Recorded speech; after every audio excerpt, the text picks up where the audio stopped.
I'll just use this as an example, is that in 2012, when I came out with Startup Communities, a lot of people around the world, as I engaged with them and we interacted, I would say a lot of people were absolutely fascinated with it. When people had criticism, the criticism was, that's nice, Brad. Boulder's a small little place. It's 100,000 people, which was part of my point, is that you could build a startup community in any city in the world with at least 100,000 people. They say, yeah, but Boulder could never really support anything meaningful. Like, yeah, it's cute, it's nice examples, but you don't really have anything big that's come out of Boulder. And, in 2012, coming out of the global financial crisis, it had been a while since a company in Boulder had gone public, and a technology company. There've been some biotech companies that have done that, but, I didn't have a bunch of examples to fling back at people other than stuff that was making a lot of progress. In 12 months, between 2013 and 2014, Rally Software went public. Datalogix was bought by Oracle for $1.2 billion when that was a meaningful amount of money. And Zayo went public, and Zayo recently went private for a $14 billion transaction. And, after those three things happened in 12 months, nobody said to me again, Boulder was small and cute, because all of a sudden there was massive exits that occurred.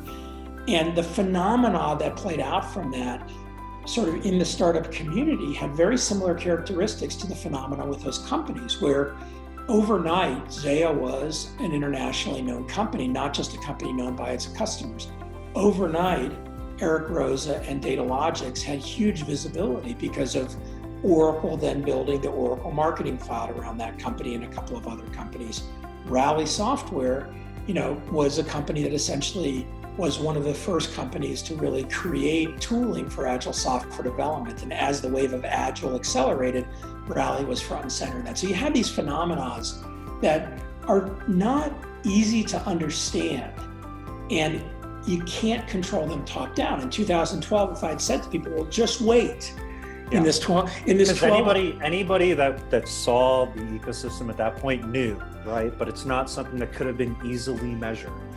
I mean, even since it's been a very long time that Founder Institute and us, we were based in Silicon Valley. I'm now in Colorado, so I'm certainly not biased about talking of Colorado.